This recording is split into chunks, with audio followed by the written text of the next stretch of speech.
paramount, and we appreciate it. Thank you, Director Mosqueda-Jones. Director Dawson-Walton. Yeah, I mean, I think that, if you look at when we think about all of the, back to school and get back to in-person learning and mental health, I mean, that really is our, when you look at we'll get there today, but our legislative platforms, it's really called out there. Sorry for my son in the background.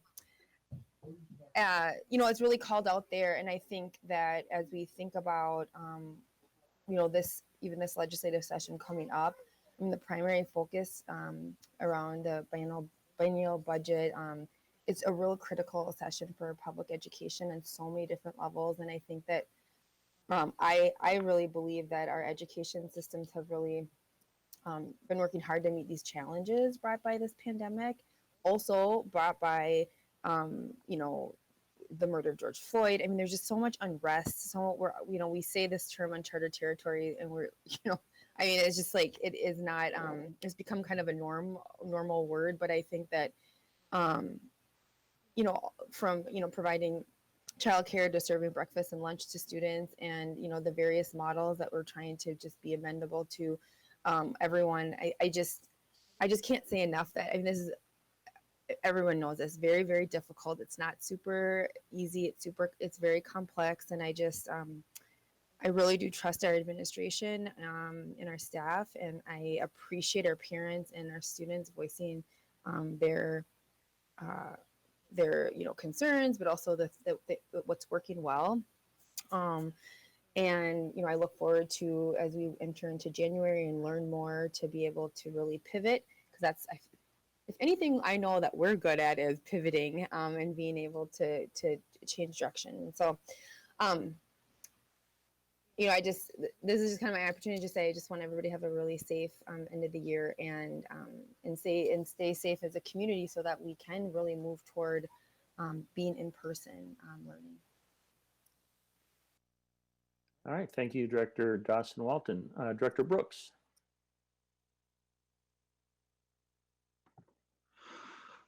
Also, just a comment.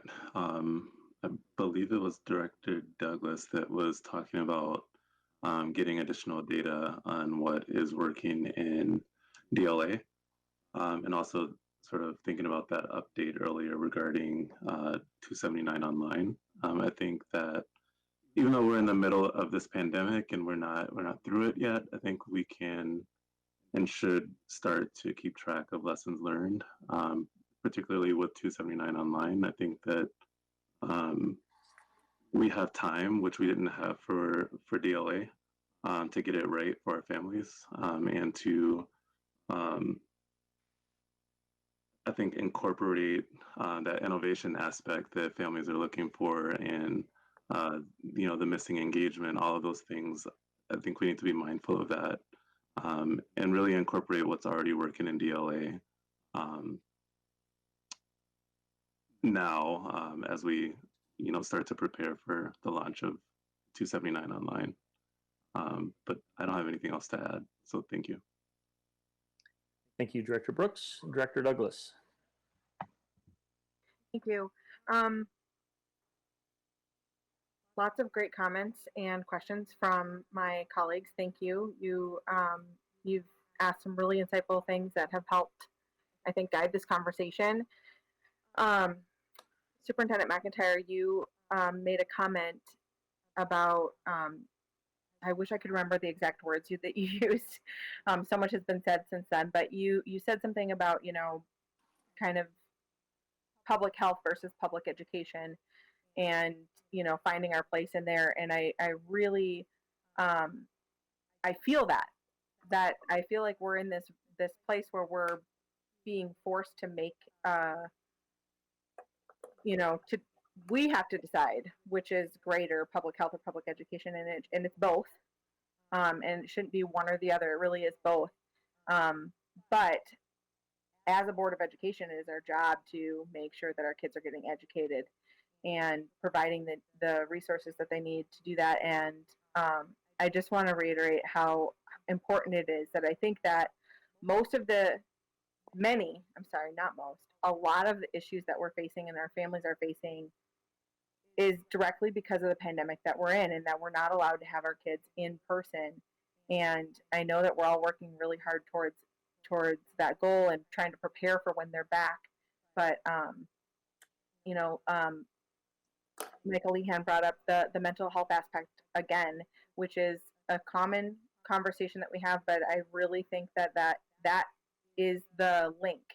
That piece is the link that we need to bridge the public health versus public education piece to make sure that our kids are whole when they come back and that we can provide them the education that they need. Director Mosqueda-Jones said it.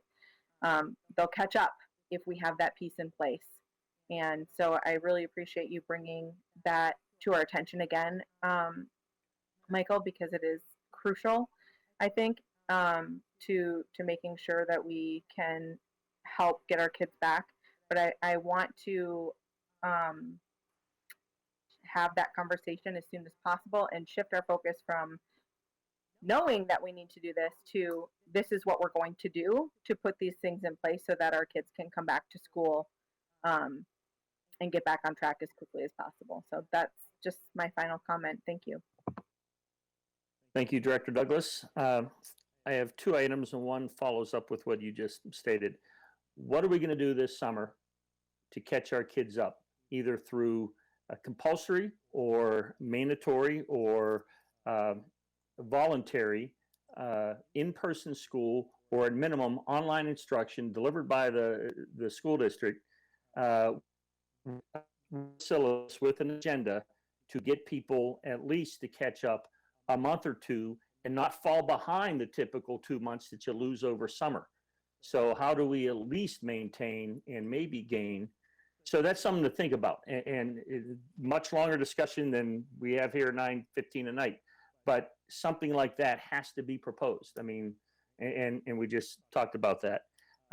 And my question to Michael, Assistant Superintendent Lehan, where do we have the numbers for try one in the way of grades, correct?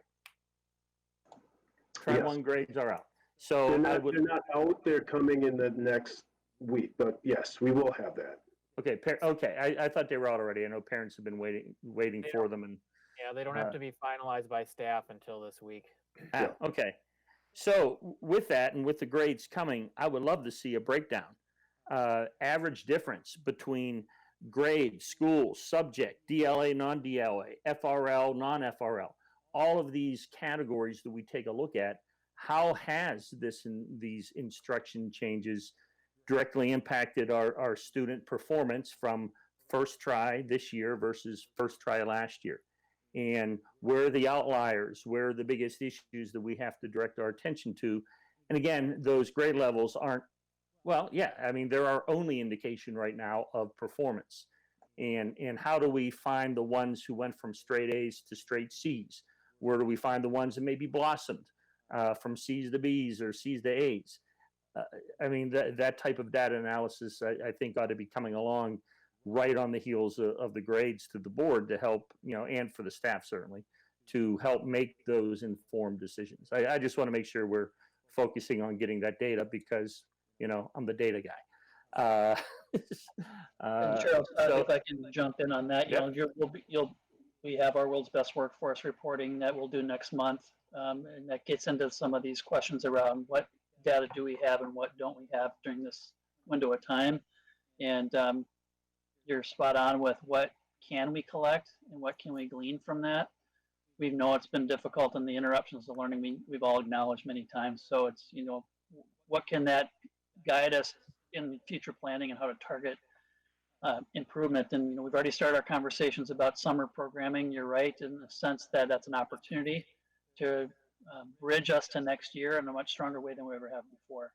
So while we're still really much feeling the workload of the current moment, we're pushing ourselves to be thinking in that longer term, longer range planning effort for summer and next year, as you've heard tonight. Okay. I think we have the data categories that I mentioned by everybody, and I hope that's easier to run now rather than trying to dig into some of the deeper stuff, but that'd And be we're- helpful to have.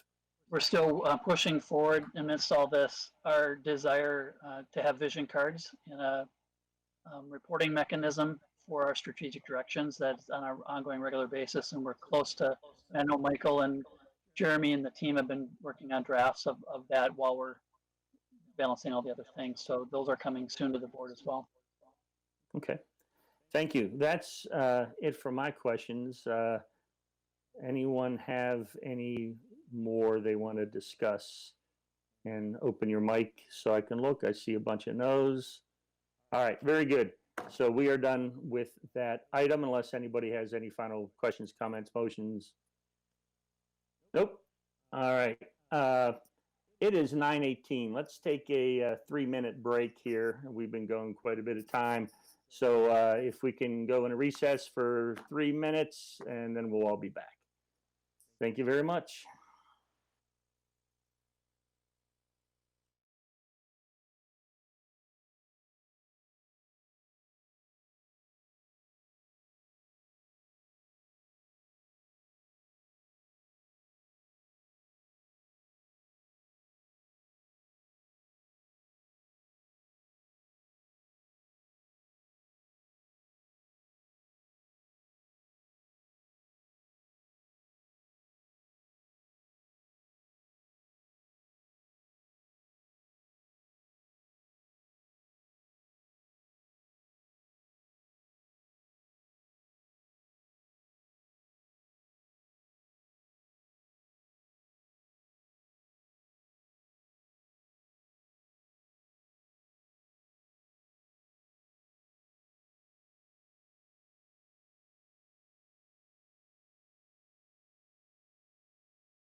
Okay, welcome back, everybody.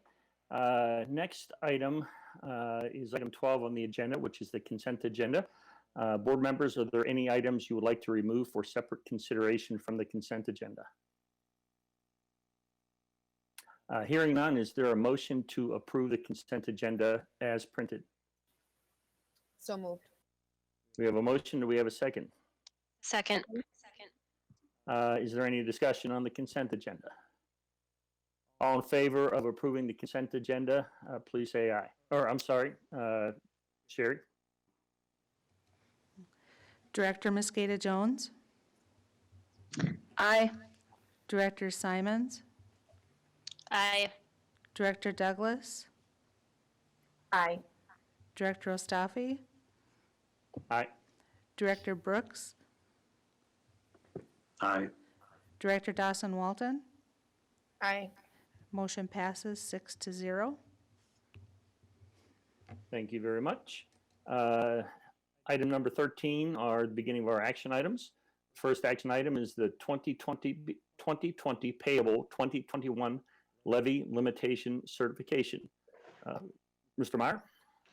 Thank you, Chair Ostafi. As mentioned in our Truth and Taxation presentation earlier this evening, the proposed tax levy for Osseo area schools for taxes payable in 2021 and for our district's 2022 fiscal year is $100,552,792.48, which is a 0.42% increase from taxes payable in 2020. If approved, because of the increase in the tax capacity in our district, taxpayers will realize an estimated $12 decrease in their school district taxes on a $250,000 home next year. Administration recommends approval of the final levy proposal at $100,552,792.48. Thank you, Ron. Board members, is there a motion to approve the 2020 payable 2021 levy limitation certification? So moved. We have a motion. Is there a second? Second. And a second. Any discussion? Ron, in those big categories of 100 million, I don't think we broke out the statutory levies, the voter approved levy, and the technology levy as separate items. Could you just give me big broad ballparks of what those are? Thank you, Chair Ostafi. In the board packet under this agenda item, there is our comparison of the final levy document that does break out the various categories similar to what the board saw at the preliminary levy approval in September.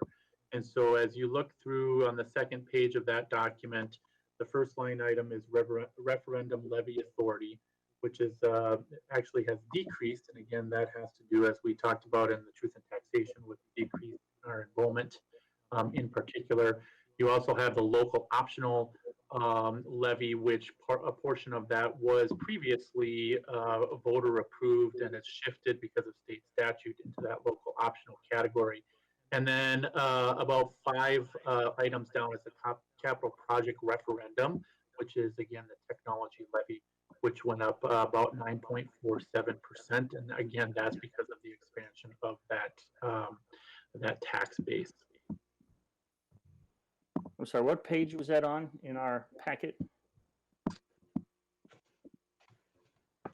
28. There it is. Okay. Yeah, I was looking for a little bit different breakout, but okay. I just wanted to make sure it was out there. I was just looking for the big bucket items, but that's the only question I had on that. Any other questions? Nope. Sherry, can you please? Oh, Director Simons.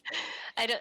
No, I think it's important to comment that this is the information that's kind of culminating to this point has been presented at many different work sessions and board meetings, and I really feel highly confident in the financial discipline of the decision makers in our district, as well as the right choices to make investments. So I feel that this tax levy is representative of, as Ron laid out earlier tonight, the items that are voter approved, as well as the responsibility to levy according to the decisions that we've made previously throughout this past 12 months regarding capital investments as well. So I feel like this is very responsible. It's going to be a strong benefit for our taxpayers while doing the things that we need to do for our district in the right way. So I just wanted to provide that commentary.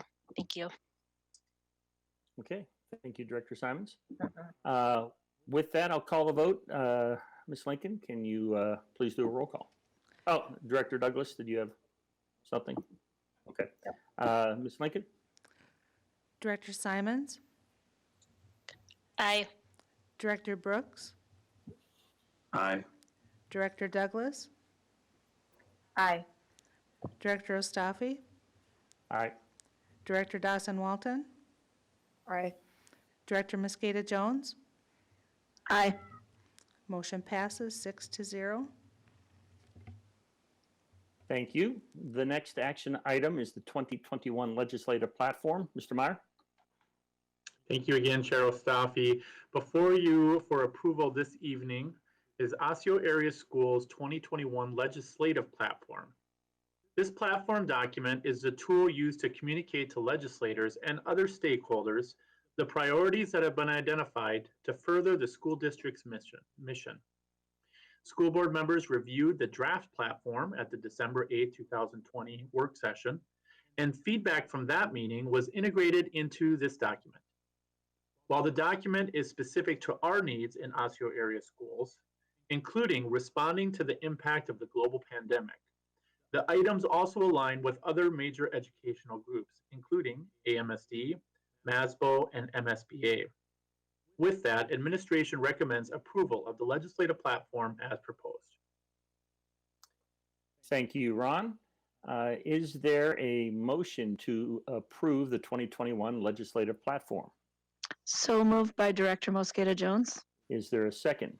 Second. Second. Okay, and is there any discussion? Let's start with Director Brooks. No questions for me. Thank you. Thank you. Director Dawson Walton.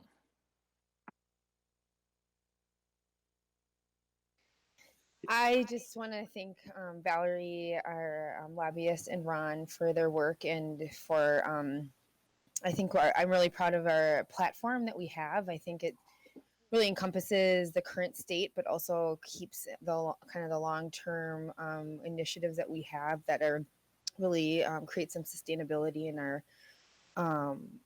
in our kind of vision and mission and goals for the district. And so and I do believe, you know, I think it's in line with a lot of our partner organizations, but yet it's nuanced enough that really is reflective of our district, and you know, incorporating the admin and board members as well, their perspective. So thank you.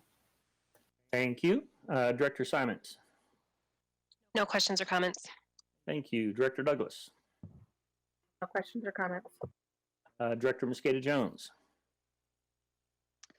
I just want to encourage the public that if they encourage them to talk to their legislators about any of these items and how they feel about them, because advocating for these things is advocating for our students. Thank you. And I don't have any comments. I know my one suggestion was added in. I thank you for that. And I think we have a solid platform this year. With that, Ms. Lincoln, will you please take a vote to approve? Director Dawson Walton, Aye. Director Ostafi, Aye. Director Simons, Aye. Director Douglas, Aye. Director Mosqueda Jones, Aye. Director Brooks.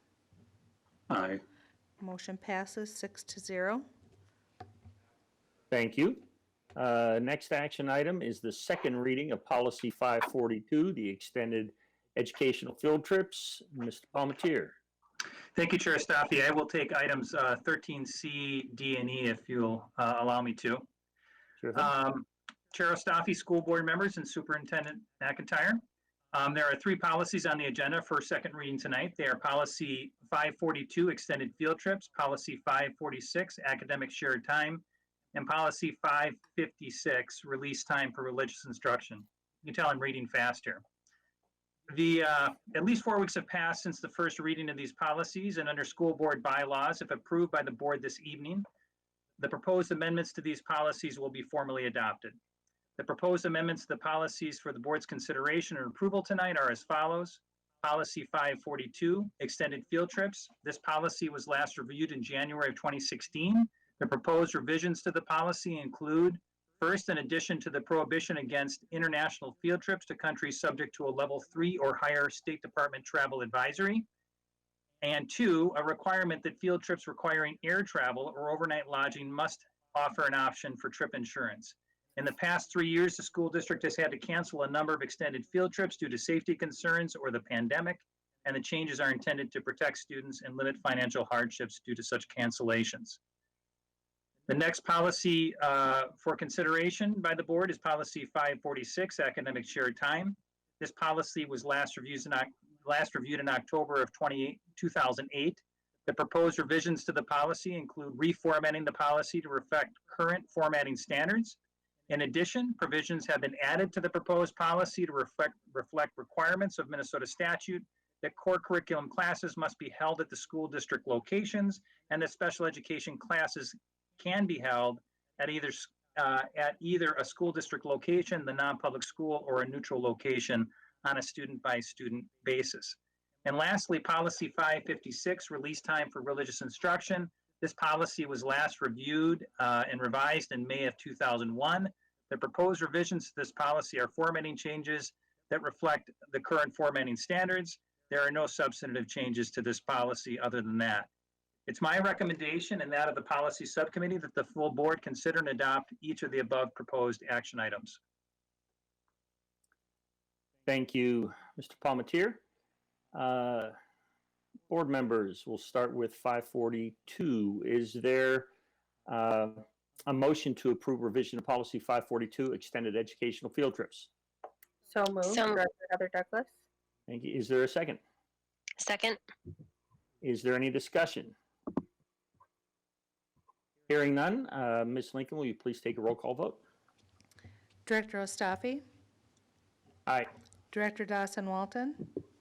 Aye. Director Brooks? Aye. Director Mosqueda Jones? Aye. Director Simons? Aye.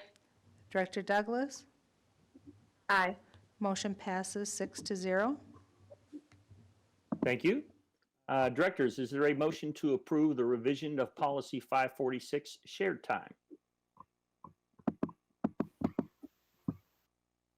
So moved. So moved. Thank you. Is there a, don't be shy, is there a second? Second. And there's a second. Any discussion? Ms. Lincoln, please take a roll call vote. Director Brooks? Aye. Director Douglas? Aye. Director Mosqueda Jones? Aye. Director Simons? Aye. Director Dawson-Walton? Aye. Director Ostafi? Aye. Motion passes 6-0. Thank you. Directors, is there a motion to approve the revision of policy 556, release time for religious instruction? So moved. Is there a second? Second. Any discussion? I do have a Hearing none. question. Oh, Director Brooks? So it's a small question, I think just being a little nitpicky, but I had a question on the pronouns that were used in section D. It seems to be inconsistent with the change of pronoun in section A. So he went from his, her to their, but left it in D. And just wondering if that's just a a typo, if it was missed, or what the logic was there. I think it would be accurate to consider it a typographical inconsistency. It was, I will say, actually, in policy, the suggestion of the committee was to use the pronoun there. So that would be consistent with what the recommendation would be based on the policy committee.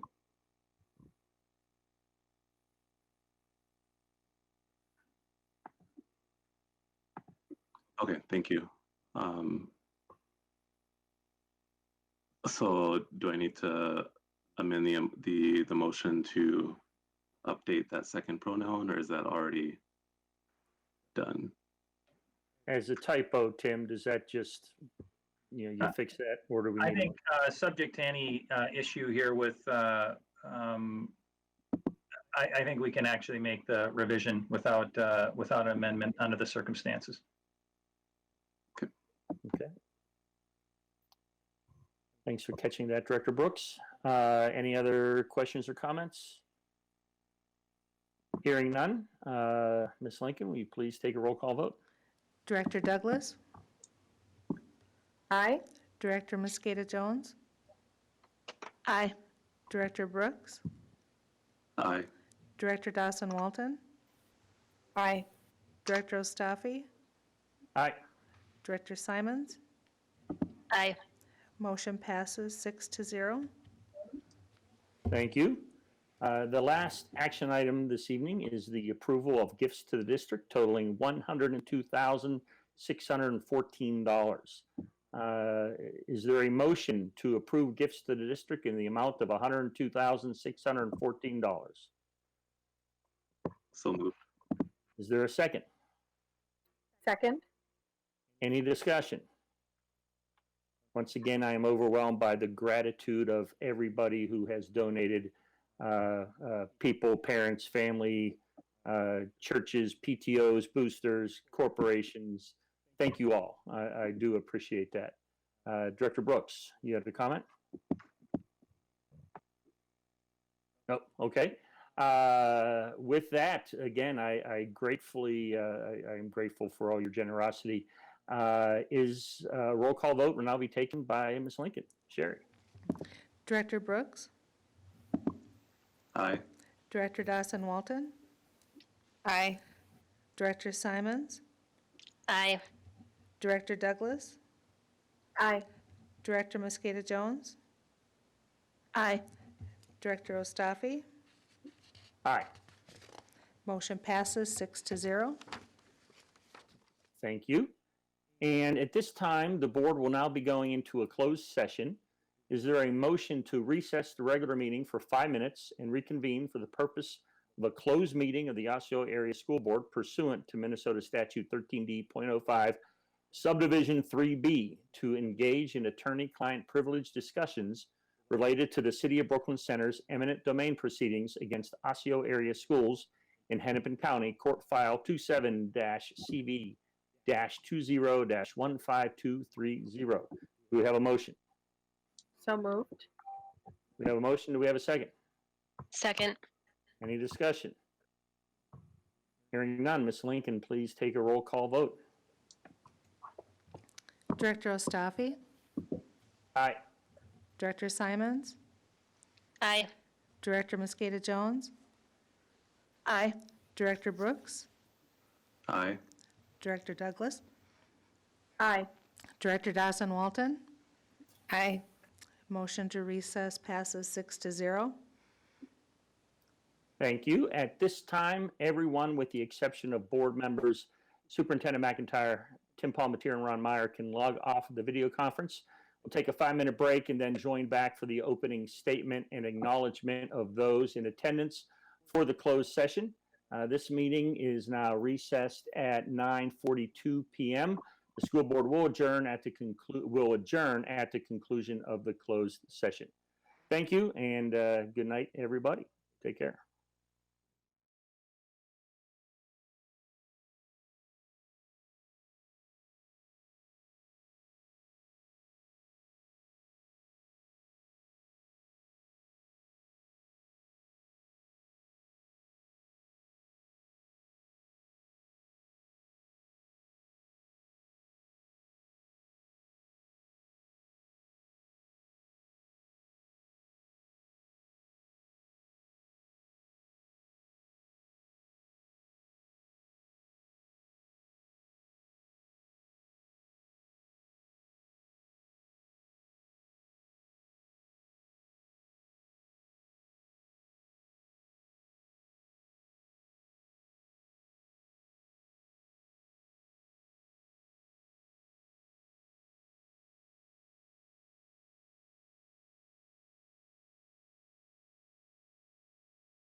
we'll just get going.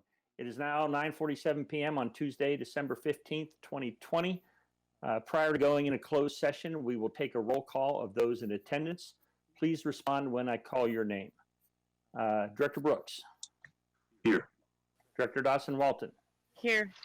Director Douglas. Here. Director Mosqueda-Jones. Here. Director Simons. Here. Superintendent Corey McIntyre. Here. General Counsel Tim Palmatier.